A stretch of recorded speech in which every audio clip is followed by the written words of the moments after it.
بہت ساری وجوہات ہیں علماء کرام نے بیان کی. میں چند خصوصیات جو ہے وہ آپ کی خدمت میں پیش کروں گا تاکہ ہم اپنی زندگی کو ان سے اور جو ہے وہ قریب کر سکیں. عزیزان محترم، خاتون ہوتے ہوئے معاشرے میں بہت بڑا کردار امپورٹنٹ ہے. اللہ نے دونوں کو، انسان کو خلق کیا، مرد اور زن کو، دونوں کو، میل اور فیمیل کو، اور ظاہر ہے دونوں کی جو باڈی اینٹونومی ہے وہ بھی الگ ہے، دونوں کے احساسات اور جذبات بالکل ڈیفرنٹ ہیں. یہ جو آج دنیا نعرہ لگاتی ہے کہ مرد اور عورت ایک جیسے ہیں اور میل اور فیمیل میں کوئی ڈفرینس نہیں ہے، یہ سب فیمنسٹ جو تھاٹ ہے یہ کھوکھلی ہے. یہ اصل میں یہ بات دیکھیں، اسلام کبھی بھی خاتون کے کردار کو، خاتون کے حقوق کو پریس نہیں کرتا. جتنا احترام اسلام میں خواتین کا ہے کسی مذہب میں نہیں ہے. آپ قرآن دیکھ لیں، آپ سورہ نور اٹھا کے دیکھ لیں. خوب یہ کیا ہے کہ جو قرآن اتنی خواتین کے بارے میں احکام بیان کر رہا ہے. قرآن جب کہتا ہے کہ خاتون کو، رسول خدا اپنی عورتوں کو حجاب میں رکھو، پردے میں رکھو، کیوں کہہ رہا ہے؟ کیونکہ خدا جانتا ہے کہ خدا نے جو اس کو سٹرکچر بنایا ہے وہ بالکل ایک ڈائمنڈ کی طرح ہے، وہ ایک پرل کی طرح ہے، سٹون نہیں ہے. سٹون پڑے ہوتے ہیں پتھروں میں، رستے میں جائیں آپ پاؤں سے سٹون کو مار دیں. پرل جو ہے وہ سمندر کی تہہ میں اس شیل کے اندر ہوتا ہے. خدا نے اس کو خلق کیسے کیا ہے؟ خاتون بالکل ایسی ہے، اس کا کردار، اس کے اندر نزاکت، اس کے اندر فیلنگ، احساسات بالکل الگ ہیں. وہ بالکل ٹھیک ہے، آج زمانے کی ضروریات ہیں، خاتون کو جاب کرنی ہے، اس کو ایجوکیشن میں جانا ہے، ڈپارٹمنٹ میں جانا ہے، کام کرنا ہے. اسلام اس کو منع نہیں کرتا، لیکن اپنے حدود میں رہتا ہوا منع کہ آپ اسلام کے دائرے میں رہتے ہوئے سارے کاموں کو انجام دیں. لیکن وہیں پر خاتون کے جو کردار ہے اس کا ایفیکٹ سوسائٹی کے اوپر بہت سٹرونگ ہے. کیونکہ اگر ایک خاتون، ایک فیمیل اچھی ہو جائے، یعنی اگر آپ ایک اچھی بیٹی کی تربیت کر دیں تو وہ ایک بیٹی بہترین بیوی بنتی ہے، بہترین ماں بنتی ہے، اور وہ پھر معاشرے کو اور اچھے کردار دیتی ہے. لیکن افسوس کے ساتھ کہ بہرحال آج ہم جس معاشرے کے اندر ہیں اس معاشرے میں خاتون کو ایز اے کارپوریٹ پروڈکٹ جو ہے وہ انٹروڈیوس کرایا گیا ہے. ورلڈ وار 1 کے بعد، جب ورلڈ وار 1 ہوئی تو اس کے بعد سارے مرد تو جنگوں میں چلے گئے، تو اب کیا کریں؟ خواتین کو انڈسٹریلائزیشن کے چکر میں انہیں گھر سے باہر نکالا گیا. ہدف اپنا تھا، ہدف مین پاور تھی، خاتون کام کرے گی، کم خرچہ ہوگا، کم ہوگا. اس طرح انہوں نے انڈسٹریلائزیشن کے ذریعے سے 1916 کے بعد سے لے کے 18 سے بعد کا پھر آہستہ آہستہ آہستہ آہستہ یہ خاتون گھر سے باہر آ گئی. یہ خاتون پہلے، اگر آپ پیچھے ہسٹری تھوڑی سی پڑھیں، سب پڑھیں، چاہے ویسٹ ہو چاہے یورپ ہو، یہ خاتون ایک گھریلو خاتون تھی. یہ خاتون وہ نہیں تھی. اگر آپ وہ لباس دیکھیں جو میڈیا ہمیں دکھاتا ہے ہم تو وہی دیکھتے ہیں. ہمیں تو جو گوگل دکھائے گا، ہمارا تو آیت اللہ گوگل ہے مہاراج. اب گوگل آپ کو جو بھی دکھاتا ہے آپ جو ڈالتے ہیں، آپ کو کیا پتا، جو کی ورڈز اس نے سیٹ کیے ہوئے وہی اوپر آئیں گے. آپ جب کسی بھی چیز کے بارے میں جانتے ہیں تو وہ اس کی اپنی سیٹنگ ہے، آپ سمجھتے ہیں کہ یہی سب کچھ ہے. آپ جب خود تھوڑی ریسرچ کریں گے، ڈاکومنٹریز دیکھیں گے تو آپ کو پتہ چلے گا 1900 کے اندر بھی خواتین چاہے ویسٹ کی ہوں اپنے سر کو ڈھانپتی تھیں، اپنے ان کے لباس بدن کے ڈھپے ہوئے تھے. یہ آہستہ آہستہ خاتون کو باہر نکال کر اس کو ایک کریکٹر ڈیزائن کیا، پھر سینما نے اپنا کردار ادا کیا، اور اس طرح خاتون کو آہستہ آہستہ آہستہ آہستہ آہستہ لاتے لاتے لاتے خود مرد کے برابر ہے، اس کا حق یہ ہے، اس کا یہ ہے، وہ یہ کرے گی. آج آپ کے سامنے ویسٹ میں کیا ہے؟ آج آپ کے سامنے خاتون کی کیا رسپیکٹ ہے؟ کتنا جو ہے وہ ابیوزڈ ہوتا ہے، کتنا جو ہے وہ آپ دیکھیں کہ جو ہے وہ ایک خاتون کے کردار کو خراب کیا جاتا ہے. وہ جو کہ نعرہ لگاتے ہیں کہ جو ہے وہ مرد اور عورت برابر ہیں، وہ کہاں عورت برابر ہے، کہاں خاتون برابر ہے؟ اپنے خواہشات اور اپنی لسٹ کے لیے مرد نے عورت کو گھر سے باہر نکالا ہے، اور وہ اسی لسٹ کو پورا کرنے کے لیے آپ میڈیا، ایڈورٹائزنگ سب آپ دیکھ لیں نا کہ اہانت نہیں ہے، توہین نہیں ہے خاتون کی کہ جن لباس کے ساتھ اس خاتون کو دنیا میں پیش کیا جاتا ہے. مرد جب لباس پہنتا ہے کسی بھی بڑے فنکشن میں ان کے، تو پورے لباس پہنتا ہے، ٹائی پہنے گا، بو پہنے گا، سوٹ پہنے گا. خاتون کو کیسا کرتا ہے کہ جتنا اس کا بدن نمایاں ہوگا اتنا اس کا لباس اچھا ہے. یہ اہانت نہیں ہے، یہ ڈس رسپیکٹ نہیں ہے ایک ہیومن کی کہ اس کو آپ کس طرح جو ہے وہ پیش کر رہے ہیں. اور ہم بھی سمجھتے ہیں کہ نو اٹس ماڈرنائزیشن. مولانا یہ تو ماڈرنائزیشن ہے. دنیا جو ہے وہ خوب یہ اسٹریٹجی ہے, یہ ڈیزائنڈ ہے. When you want to buy something, آپ کو کپڑے نہیں ملتے صحیح, کیوں؟ کیونکہ پیچھے انڈسٹری کام کر رہی ہے, پیچھے برین کام کر رہا ہے کہ بازار میں کپڑے ہی ایسے لاؤ کہ آپ بولتے ہیں وہ میری بیٹی ہے, اور آپ بولتے ہیں وہ اس کو حجاب کراؤ, بولے شارٹ سلیوز ہے, کپڑے ہی ایسے ہیں, ٹائٹس ہے, یہ ساری چیزیں کیوں ہیں؟ یہ سب ڈیزائنڈ ہیں. ہم سمجھتے ہیں اتفاقی کچھ نہیں ہے اس دنیا کے اندر. اس دنیا جس میں ہم رہتے ہیں اس کارپوریٹ ورلڈ ہے. یہاں ایمنسیز کام کر رہی ہیں, یہاں سب کام ہوتا ہے. یہاں پر ٹی وی کمرشل سے لے کر پروڈکٹ کی لانچ تک سب سے آگے خواتین ہیں, چاہے وہ مرد کی چیز بیچ رہی ہو لیکن خاتون ماڈل ہے. کیوں ہے؟ دے وانٹ, وہ چاہتے ہیں کہ اس کو ایز اے پروڈکٹ استعمال کرے, اپنے پروڈکٹ کو بیچے اس کے بعد کرے. یہ ہے دنیا آج کی کہ جو کہتی ہے کہ خاتون جو ہے وہ مرد کے برابر ہو, ہماری مرضی ہم کچھ بھی کریں. اس کی وجہ سے آج سوسائٹی کے اندر اور خاص طور پہ عزیزان محترم ہمارا تعلق اسلام سے ہے, ہمارا تعلق اس ریلیجن سے ہے کہ جو خاتون کو ایک عزت اور رسپیکٹ دیتا ہے. وہ گھرانے سے ہمارا تعلق ہے کہ جب شادی ہوئی امام علی علیہ السلام کی اور حضرت فاطمہ سلام اللہ علیہا کی, اللہم صل علی محمد, کہ جب شادی ہوئی تو جب رسول خدا گھر میں آئے تو کیا کہا رسول خدا نے؟ علی آپ کا کام گھر کے باہر اور فاطمہ آپ کا کام گھر کے اندر ہے. تو بی بی کہتی ہیں کہ میں کتنی خوشحال ہوں بابا کہ آپ نے جس طرح کام کو ڈسٹریبیوٹ کیا ہے. خوب سوال پوچھا شخص خود رسول خدا کہ ایک خاتون کے لیے, ایک فیمیل کے لیے سب سے زیادہ امپورٹنٹ کیا ہے؟ مسجد نبوی ہے, سب بیٹھے ہوئے, کسی نے جواب نہیں دیا. امام علی اٹھے, گھر گئے اور یہی سوال انہوں نے بی بی سے کیا کہ ایک خاتون کے لیے, ایک لیڈی کے لیے سب سے بیسٹ کیا ہے؟ تو انہوں نے کہا کہ ایک خاتون کے لیے سب سے زیادہ بیسٹ یہ ہے, ایک لیڈی کے لیے, کہ وہ نہ کسی نامحرم کو دیکھے اور کوئی نامحرم اس کو نہ دیکھے. یہ جب جواب جا کر امام علی نے رسول خدا کو دیا, کہا کہ یہ اتنا بہترین جواب آپ کہاں سے لائے؟ کہا میں آپ کی بیٹی سے پوچھ کے آیا ہوں. یعنی وہ جو سیدۃ النساء العالمین ہے, she knows what is best for a woman. اب اس میں بے شک آپ حجاب کے اندر بہرحال اسلام منع نہیں کرتا, آپ کام کریں, آپ ٹیچنگ کریں, آپ سارے کام کریں, لیکن حدود, شرم و حیا. قرآن جب حیا کی بات کرتا ہے عزیزان محترم, میں نے پہلے بھی عرض کرتا ہوں, میں خود اپنے آپ سے کہتا ہوں, آپ سے نہیں کہتا میں, خدا نخواستہ, قرآن کو ہم نے اس طرح لینا چاہیے جیسے قرآن لینے کا حق ہے. قرآن کی ہر ایک جو آیت ہے اس کے 70 باتیں ہیں.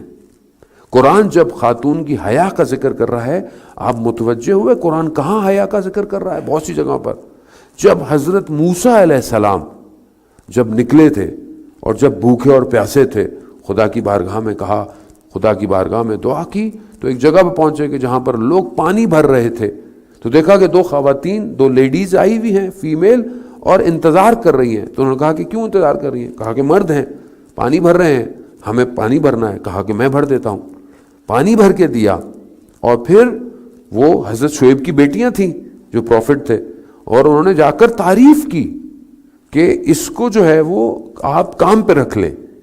حضرت موسیٰ کو انہیں نہیں پتا تھا کہ اللہ کے نبی, کہا کام پہ رکھ لیں. کہا کیوں, کیا خصوصیت ہے؟ آپ خصوصیت دیکھیں, مرد کے لیے خصوصیت, وہ کہتی ہیں کہ ایک تو وہ شجاع ہے, یعنی بہادر ہیں, یعنی انہوں نے جس طرح کام کیا, پانی بھرنا آسان نہیں تھا, شجاعت ہے.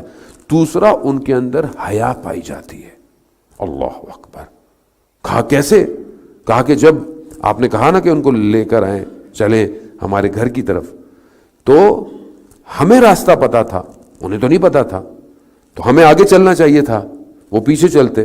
مگر حضرت موسیٰ نے کہا کہ نہیں, میں آگے چلوں گا, جہاں مڑنا ہو وہاں پتھر پھینک دیجئے گا. حیا. رسول خدا فرماتے ہیں شیر کے پیچھے چلو لیکن نامحرم کے پیچھے مت چلو. کہاں اسلام حیا دے رہا ہے ہمیں؟ کہ کیا ہمارے اندر حیا پائی جاتی ہے؟ کیا ہم معاشرے کو اس طرح دیکھتے ہیں؟ کیا ہم لباس خواتین اپنے پہنتے وقت, چیزیں کرتے وقت ان چیز کا خیال رکھتی ہیں؟ تبھی تو معاشرے میں فساد ہے, تبھی معاشرے میں مشکلات ہیں, اخلاقی مشکلات ہیں معاشرے کے. آپ کہتے ہیں کہ خوب ہم سوشل میڈیا پہ دیکھ رہے ہیں, ہماری تو نیت اچھی ہے. آپ کی نیت اچھی ہے, لیکن کب تک آپ کی نیت اچھی رہے گی؟ جب آپ ایک حرام چیز کو دیکھیں گے کچھ دیر کے بعد وہ سپارک کرے گا، آپ کے مائنڈ کو ہٹ کرے گا، فریم آپ کے ذہن میں بیٹھ جاتا ہے، یہ فریم آپ کو گناہ کی طرف اکسائے گا۔ بہتر یہ کہ انسان نہ دیکھے۔ جتنا اپنے آپ کو انسان آنکھوں کو بچائے گا اتنا اس کا ذہن پاک رہے گا، جتنا اس کا ذہن پاک رہے گا اتنا وہ الہی آوازوں کو سن پائے گا۔ یہ جو انسان کہتا ہے کہ مجھے کچھ نظر نہیں آتا، مجھے ملکوت سمجھ میں نہیں آتا، یسبح للہ ما فی السماوات و ما فی الارض، زمین اور آسمان تسبیح کر رہا ہے، یہ تسبیح مجھے کیوں نہیں نظر آتی، مجھے کیوں نہیں سنائی دیتی؟ کیونکہ ظاہر ہے میں اپنی ناکوں سے گناہوں کا شکار ہوتا ہوں، میرا ذہن گناہ سے آلودہ ہو جاتا ہے۔ اور اس میں بہت ضروری ہے کہ آپ کو یہ پتہ ہونا چاہیے کہ خاتون کو اس کو کہاں اس کی جگہ کیا ہے سوسائٹی میں، اور اسی طرح فیملی کو پتہ ہونا چاہیے کہ بہرحال ہم، جب آپ کی بیٹی ہے، جب یہ بیٹی جب کسی اور کے گھر جاتی ہے تو آپ نے اس کو کیا سکھایا؟ کل آپ کو جب آپ چاہتے ہیں کہ آپ کی بیٹی کسی کے گھر جائے، اس کے ساتھ اچھا رویہ اختیار کیا جائے، تو آپ بھی تو یہ سوچیں کہ جب آپ کسی کی بیٹی کو اپنے گھر لے کر آتے ہیں آپ کا رویہ اس کے ساتھ کیسا ہے؟ کیا آپ اس کے ساتھ وہی اختیار کر رہے ہیں؟ اگر آج میں اپنی وائف کے ساتھ یہ سوچوں کہ اس کے ساتھ میرا اخلاق کیسا ہے، اور کل میں چاہوں گا جب میری بیٹی کی شادی ہو کیا اس کے ساتھ بھی وہی رویہ ہو جو میرا رویہ وائف کے ساتھ ہے؟ نہیں، میں چاہوں میری بیٹی کو کوئی تکلیف نہ ہو۔ اسلام کتنی قدر دے رہا ہے بیٹی کو کہ میں نے اس دن بھی عرض کیا کہ اگر بیٹا گر جائے تو آپ اس کو مت اٹھاؤ، اس کو خود سٹرگل کرنے دو۔ بیٹی گر جائے اس کو اٹھا لو۔ کیوں؟ کیونکہ آپ کو نہیں پتا کہ کل جس کے وہ گھر جائے گی اس کا نصیب کیسا ہوگا۔ بہت ضروری ہے عزیزان محترم۔ آج معاشرے کے اندر جو پرابلم ہے وہ ساری یہی ہے۔ آج افسوس کے ساتھ کہنا پڑتا ہے مجھے دن میں 3-4 کنسلٹنسی پوری تو آل اوور دا ورلڈ کرنی پڑتی ہے ڈائیورس۔ کیوں؟ ہم اپنی بچیوں کو کیا سکھا کے بھیج رہے ہیں؟ ایک میں خود کیا کر رہا ہوں؟ کیوں میں اس لیول پہ معاشرے کو لے آتا ہوں کہ ایک آدمی بچے 3-4 ہونے کے باوجود ڈائیورس پہ جا رہا ہے؟ کیوں؟ کوئی ایشو ہے عزیزان محترم۔ آج اسلامک لائف سٹائل بریک ہو گیا ہے، دشمن یہی کر رہا ہے۔ آج جس میڈیا کو ہم دیکھتے ہیں، نیٹ فلکس دیکھتے ہیں، سیزنز دیکھتے ہیں، ایمیزون دیکھتے ہیں، یہ سب پرائم دیکھتے ہیں، اس میں کیا ہے؟ اس میں اکثر ڈراموں میں، چاہے وہ آپ کے انڈو پاک کے اندر سے بن رہے ہوں، ان سب کے اندر ایک کردار نامحرم کے ساتھ ناجائز تعلقات، یہ سب چیزیں آہستہ آہستہ آپ کے اندر انفلیٹ کر رہی ہیں۔ آپ باہر اچھا سمجھتے ہیں، گھر کو آپ خراب سمجھتے ہیں۔ اسلام آپ کے گھر کو نیوکلیس اسٹرانگ ایٹم کی طرح بنانا چاہتا ہے کہ جس کا گھر اچھا ہوگا اس کی دنیا اچھی اور آخرت اچھی۔ جو کمیونٹی اپنے گھر کو صحیح نہ کر پائے، کل کو آپ امام زمانہ کے لیے کمیونٹی کیسے ڈیولپ کریں گے؟ اگر آج آپ اپنے گھر کو اچھا مینج نہیں کر پا رہے، اگر آج آپ اپنے گھر کے اندر چیزوں کو نہیں کر رہے، اور آپ کیا سمجھتے ہیں کہ جو آپ کر رہے ہیں یہ دنیا میں ختم ہو جائے گا؟ آپ کو پے بیک کرنا ہے، دنیا میں بھی، برزخ میں بھی اور آخرت میں بھی۔ وہ مشہور واقعہ آفٹر ڈیتھ ایکسپیرینس کا میں نے اس دن بھی بیان کیا۔ بہت سارے واقعات ہیں۔ شخص ایکسیڈنٹ ہوا، کوما میں چلا گیا، اور اس نے دیکھا کہ عالم برزخ ہے، حساب کتاب ہو رہا ہے۔ دیکھا کہ میز لگی ہوئی ہے، میز پر لوگ بیٹھے ہوئے فائلیں لے کے۔ اس نے دیکھا کہ اس میں سے ایک شخص اٹھا، اس کے قریب آیا، اس کے اتنا قریب آیا، کہتا ہے کہ میں نے جب اس کو دیکھا تو اتنا خوفناک تھا وہ اس کا چہرہ کہ دنیا میں جو ولف ہے نا وہ خوبصورت ہے، اتنا خوفناک تھا۔ اور جب وہ بتا رہا تھا تو اس کے ہاتھ کانپ رہے تھے، یعنی اتنا اس کے اوپر اثر چھوڑا، کیونکہ بہرحال وہ بعد میں ٹھیک ہو گیا تھا، واپس آ گیا۔ کہا اس شخص نے مجھے کچھ نہیں کہا، صرف ایک بات کہی، میری آنکھوں میں آنکھیں ڈالی، عالم برزخ میں، قبر کے اندر، یعنی جب آدمی مرتا ہے تو عالم برزخ میں جاتا ہے۔ کہا اس نے مجھے کہا کہ تم اپنی وائف کے ساتھ بد اخلاق کیوں ہو، یعنی تم اپنی وائف کے ساتھ جو گفتگو کرتے ہو اس میں اخلاق کیوں نہیں ہے؟ صرف ایک بات۔ ہمیں نہیں پتا ہم کسی کو زبان سے جو تکلیفیں دے رہے ہیں۔ آیت اللہ شہید دست غیب اپنی کتاب کے اندر داستان شگفت انگیز کے اندر بیان کرتے ہیں کہ عالم دین نے اپنے والد کو خواب میں دیکھا اور ان سے بہرحال پوچھا، تفصیل کافی طولانی ہے، انہوں نے دیکھا کہ ان کے والد کے ہونٹوں میں زخم ہیں، زخم۔ کہا بابا یہ زخم کیسے ہیں؟ کہا کہ میں دنیا میں آپ کی والدہ کو کچھ ایسے ناموں سے پکارتا تھا جو ان کو پسند نہیں تھا، لیکن کیونکہ میں بڑا تھا وہ احترام کرتی تھی، لیکن ان کا دل دکھتا تھا۔ یہ ان کا دل دکھایا ہے، یہ قیامت تک ہونٹ زخمی رہیں گے۔ کہا کہ بابا میں کچھ کر سکتا ہوں؟ کہا اگر آپ اپنی والدہ سے کہیں کہ مجھے معاف کر دیں تو پھر یہ زخم ٹھیک ہو جائیں گے۔ عزیزان محترم، ہم اپنی زبانوں سے پتہ نہیں کیا کیا کرتے ہیں۔ گھر کے اندر آپ کا کور آپ کی فیملی ہے، آپ کی وائف، آپ کے بچے، پھر آپ کے ماں باپ، پھر آپ کے بہن بھائی۔ آپ کو سب کو بیلنس رکھنا ہے، والدین کا احترام، بہن بھائیوں کا احترام، رشتہ داروں کا احترام، میاں سب کا احترام اپنی جگہ پر ہے۔ عدالت کی ڈیفینیشن یہ ہے کہ جس جگہ پر جو چیز ہے اس کو وہیں رکھو۔ گھر برباد ہو گئے ہیں آج فیملی انٹرفیئرنس کی وجہ سے۔ آج زمانہ ختم ہو گیا، پہلے زمانہ نہیں تھا، لوگ کانٹیکٹ نہیں کر، ابھی تو آپ ذرا سی لڑائی ہوتی ہے فون شروع ہو جاتا ہے، کھلنا شروع ہو جاتا ہے دونوں طرف۔ لڑکی کا گھر لڑکی کے گھر والے خراب کرتے ہیں، لڑکے کا گھر لڑکے گھر والے۔ اصل میں رہنا آپ نے ہوتا ہے۔ آئی نو پرسنلی مینی فیملیز کہ ماں باپ کے انٹرفیئرنس کی وجہ سے پہلی طلاق، دوسری طلاق کب تک رکھیں گے؟ کون دے گا بیٹی بھائی؟ تیسری چوتھی دفعہ کون بیٹی دے گا آپ کو؟ آپ سمجھتے ہیں بڑا ایزی ہے طلاق دینا۔ خدا کو یہ حلال ہے طلاق، لیکن خدا کو یہ پسند نہیں ہے، مجبوری کی وجہ سے رکھا گیا ہے اس کو۔ لیکن ہمارے لیے پیس آف پیپر ہو گیا ہے آج کل۔ 6 مہینے نہیں رہے، کمیونٹی میں ڈائیورس ریشو دیکھ لیں آپ آل اوور دا ورلڈ۔ آپ سوچیں کہ آپ کا بیسٹ ریلیجن ہے، you claim that you are the best, توحید آپ کے پاس ہے، امامت آپ کے پاس ہے، اور آپ کو دنیا کو اسلام کی طرف دعوت دینا ہے۔ آپ کس منہ سے لوگوں کو دعوت دیں گے کہ جن کی کمیونٹی کے اپنے گھر برباد ہو رہے ہوں، آپ دوسروں کو اسلام کی طرف لے کر آئیں گے؟ کوشچن مارک ہے جانے مت۔ خوب ہم بہرحال یہ سب حضرت معصومہ کے توسط سے، کیونکہ بہرحال بی بی نے کردار ادا کیا۔ بی بی کی 3 کوالٹیز ہیں۔ ہمارے استاد حجت الاسلام ڈاکٹر رفیع فرماتے ہیں کہ 3 کوالٹیز بی بی کی ایسی تھیں جنہوں نے ان کو اتنا انہینس کر دیا۔ پہلی، ولایت کی ایکسیپٹنس۔ ولایت کی ایکسیپٹنس یعنی کیا؟ یعنی مدینہ میں رہتی تھی، امام رضا بھائی تھے لیکن امام تھے، امام کو بلا لیا مامون نے۔ اب یہ انہوں نے ولایت کی وجہ سے اپنے آپ کو امام زمانہ، یعنی ان کا امام کون ہے زمانے کا؟ امام رضا ہے، ان کی امامت کے ڈیفینڈ کے لیے اپنے آپ کو all over the world travel کیا، اور اس ولایت کے لیے سختیوں کو برداشت کیا۔ ولایت ایکسیپٹنس آپ دیکھیں، یہ ایام ربیع الاول کے جو چل رہے ہیں، یہ ایام اس گھر کے دروازہ جلنے کے ایام ہیں۔ حضرت فاطمہ سلام اللہ علیہا کا جو مقام ہے وہ یقین اپنی جگہ پر، لیکن بی بی نے اس لیول پہ ہوتے ہوئے کیا کیا؟ اپنے زمانے کے امام یعنی امام علی کے لیے گھر سے باہر نکلی، دروازوں کھٹکھٹائے۔ کیا ہے؟ ولایت کی ایکسیپٹنس، ولایت کے لیے کام۔ حضرت خدیجہ کا کوئی مثال نہیں ہو سکتا۔ کیوں نہیں ہو سکتا؟ رسول خدا کا اس وقت ڈیفینڈ کیا جب لوگ رسول خدا کو سلام نہیں کرتے تھے، جب لوگ رسول خدا کے اوپر کچروں کو خدا نخواستہ اہانت کرتے تھے، اس وقت غار حرا میں رات کی تاریکیوں میں جا کر رسول کو غذا پرووائڈ کرنا، رسول کا خیال رکھنا، اپنی پوری جائیداد اور دولت کو رسول کے لیے کر دینا۔ کیا؟ ولایت۔ کیوں حضرت زینب سلام اللہ علیہ کا اتنا بڑا مقام ہے کہ فارسی کا مصرع ہے، کربلا کربلا میں ماند اگر زینب نہ بوت۔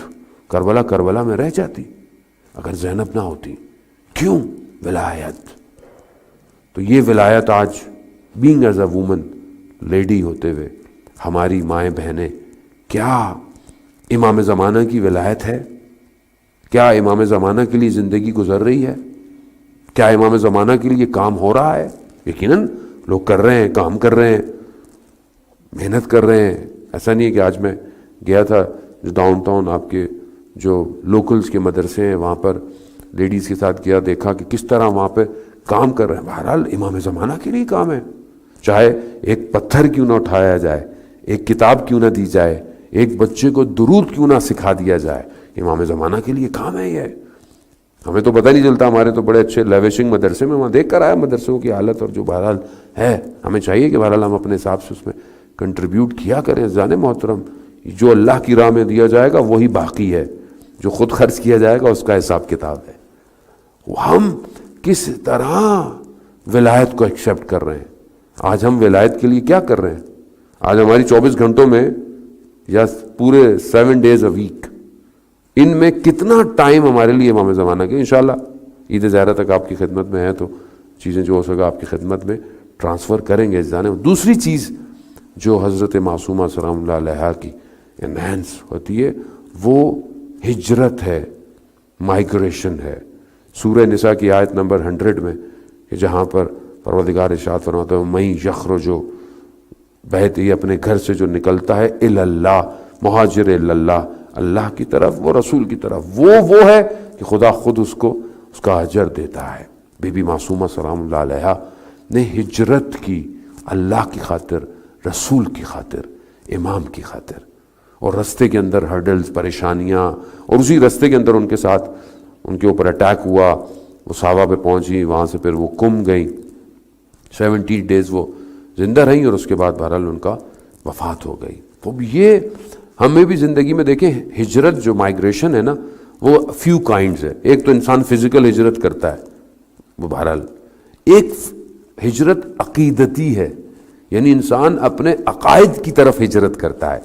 ہو سکتا ہے ہمارے عقائد اتنے اچھے نہ ہوں, یا ایون جو ہمارا اصل عقیدہ ہے توحید, عدالت, نبوت, امامت, قیامت, یہ ہمارا اصل عقیدہ ہے. ہم نے کتنی اس عقیدے کی طرف ہجرت کی, ہمارا مائنڈ کتنا ٹریول کیا اس ہجرت کی طرف, کتنا ہم اپنے عقائد کی بک سے واقف ہیں. ہمیں بڑا شوق ہے ہمارا بچہ جو ہے وہ سنڈے سیٹرڈے مدرسے میں پڑھے, ہر کسی کو شوق ہے, بیچتے بھی ہیں. ہم نے خود کتنی کتابیں پڑھی ہیں ابھی تک عقائد پہ. ہمارا اپنا عقیدہ, آج جو بعض لوگ ہمارے عقیدوں پہ سوال اٹھا رہے ہیں اور ہم بڑے پریشان نظر آ رہے ہیں, او مولانا what is happening in the community society, اور اس نے یہ کہہ دیا, اس نے کیوں کہہ دیا. آپ کے اپنے عقیدے کیوں اتنے کمزور ہیں؟ کیوں آپ امامت کے بارے میں آپ کے پاس, آپ کیوں نہیں پڑھا آپ نے آج تک؟ Why we don't have any logical reasons for امامت. وی ہیو ٹریڈیشنل اور قرآن اور حدیث سے ہمارے پاس ریزن ہونے چاہیے امامت کے اوپر, کیوں نہیں ہے؟ کیونکہ ہم محنت نہیں کرتے. ہمیں بعض مولانا مجلس ہو جاتی ہے کافی, کبھی کبھی بس ٹھیک ہے سن لیتے ہیں, یہ بڑا کام کیا ہم نے, یہی کافی ہے ہمارے لیے. اور ایسے تو شکر ہے یہ بھی ہم کرتے ہیں الحمدللہ, یہ بھی نہیں کریں تو پھر ہم کیا کر سکتے. آہستہ آہستہ آپ کی جنریشن لاسٹ ہو جائے گی. جانے موت, آپ کیسے امام کی طرف لے کر آئیں گے؟ پہلے خود تو امام کی طرف جائیں, پھر اپنی اولاد کو امام کو دیں گے نا. آپ بولے میرا بیٹا امام کے پاس چلا جائے, کیسے جائے گا امام کے پاس جب میں خود امام کے پاس جانے کو تیار نہیں ہوں؟ عقیدے کی ہجرت. دوسرا اخلاق کی ہجرت, یعنی انسان کا جو کریکٹر ہے, مورل ویلیوز ہے. خدا نہ خواستہ مجھے غصہ آتا ہے, میرے اندر ایگو ہے, میرے اندر بہرحال کوئی نہ کوئی پرابلم ہے, میں بات پہ ناراض ہو جاتا ہوں, یہ اخلاقی ایشوز ہیں. تو کیا میں نے اخلاقی ایشوز کے لیے آج تک کوشش کی کہ میں ہجرت کروں کہ میرا اخلاق ٹھیک ہو جائے؟ ملا مہدی ناراکی, جو ملا احمد ناراکی کے والد تھے, جنہوں نے کتاب جامع سعادات لکھی, اور جو ان کے بیٹے نے اس کو کمپائل کیا, خلاصہ کیا, معراج السادہ. اردو کے اندر بھی ہے, آئی ڈونٹ نو انگلش میں ہے کہ نہیں, اردو کے اندر تو اس کا ٹرانسلیشن ہے. اخلاق کی کتاب ہے, یعنی how you have to behave. بہت امپورٹنٹ ہے. اسلام میں 3 چیزیں ہیں, احکام, عقائد, اخلاق. ہم بعض اوقات احکام پڑھ لیتے ہیں, عقائد چھوڑے, عقائد پڑھتے ہیں, اخلاق ہی نہیں ہے ہمارے اندر, ہمیں پتہ ہی نہیں ہے کس طرح کسی کے ساتھ بیہیو کرنا ہے. انہوں نے جب یہ کتاب لکھی, عربک میں تھی, یہ کتاب فیمس اتنی ہوئی کہ ہر شخص نے اس کو پڑھا. اور جب یہ زیارت پہ گئے نجف, تو وہاں پر بڑے بڑے اسکالرز نے ان کو ویلکم کیا کہ کیا بک آپ نے لکھی ہے اور کیا زبردست.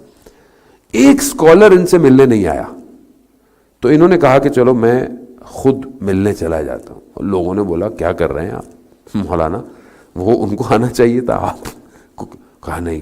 کون نہیں آیا؟ سید مہدی بحر العلوم, جو خود ایک بہت بڑے عالم دین, جنہیں امام نے اپنے سینے سے علم کو ٹرانسفر کیا تھا, وہ نہیں آئے. یہ گئے ان سے ملنے, وہ لیکچر دے رہے تھے, یہ جا کے بیٹھے, ان کا لیکچر ختم ہوا, انہوں نے بہت زیادہ کوئی لفٹ نہیں کرائی, اٹھ کے چلے گئے، یہ بھی چلے گئے۔ تھوڑے دنوں بعد انہوں نے کہا کہ میں دوبارہ چاہتا ہوں۔ تو جو ساتھ ہوتے ہیں لوگ، انہوں نے بولا مولانا کافی مطلب آپ کی پہلے گئے، انہوں نے آپ سے کوئی بات نہیں کی؟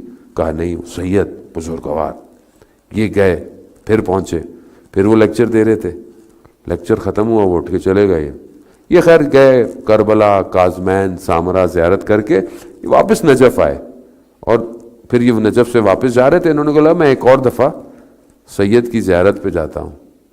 لوگوں نے منع کیا کہ مولا آپ کتنا اپنے نفس کو ختم کریں گے، ایک آدمی آپ کو لفٹ نہیں کرا رہا۔ کہا نہیں۔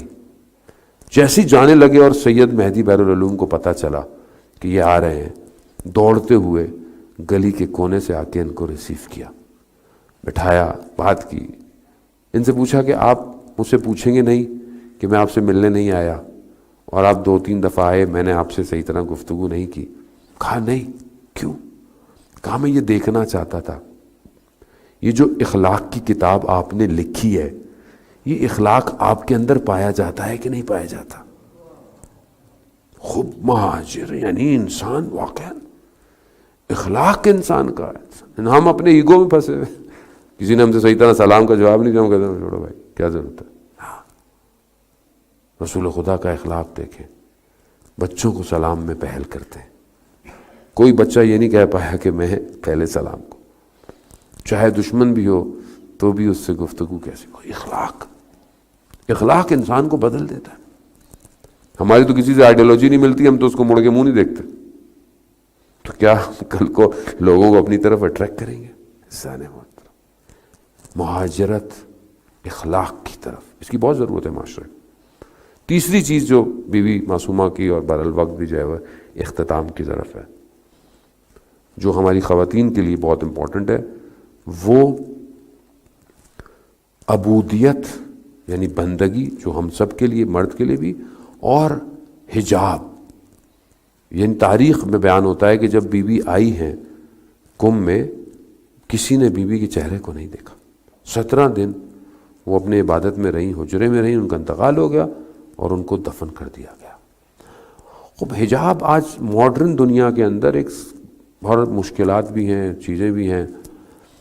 حجاب دیکھیں، اصل حجاب حیا کے ساتھ آنکھوں میں پایا جاتا ہے، اصل حجاب یہ ہو سکتا ہے۔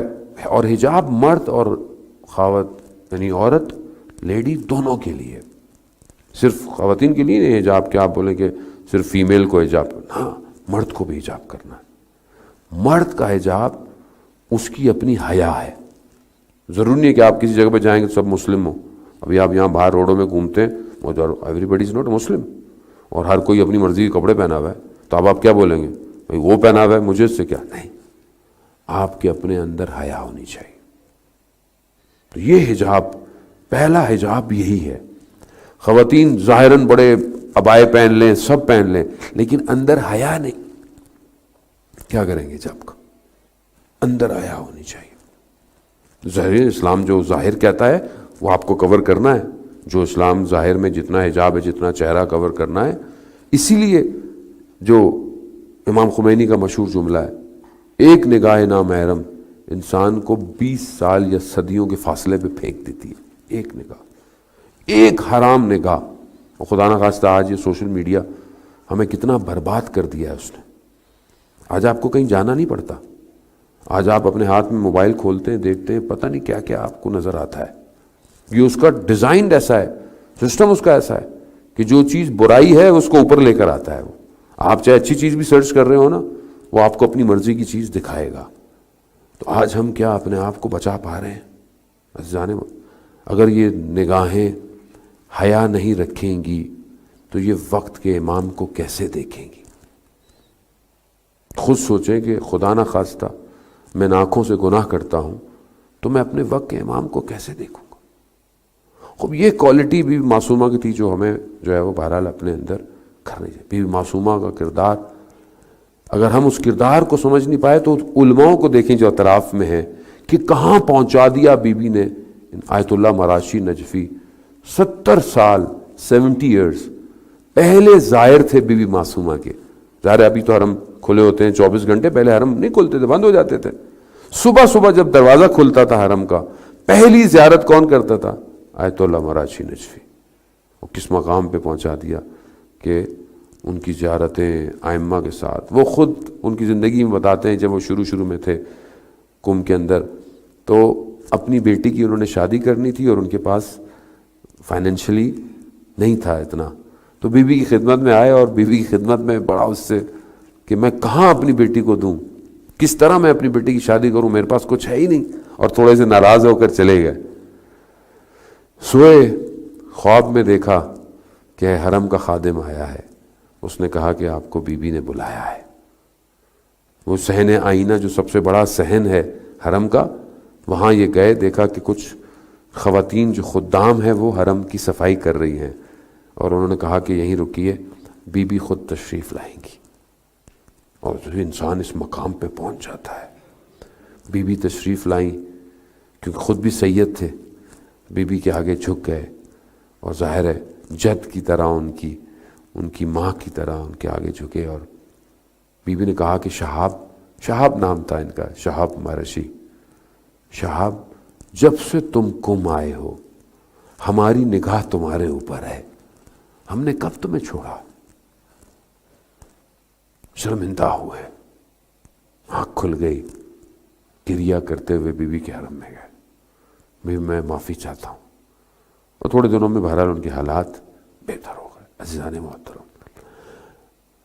ہم لوگ محسوس نہیں کرتے اہل بیت کو.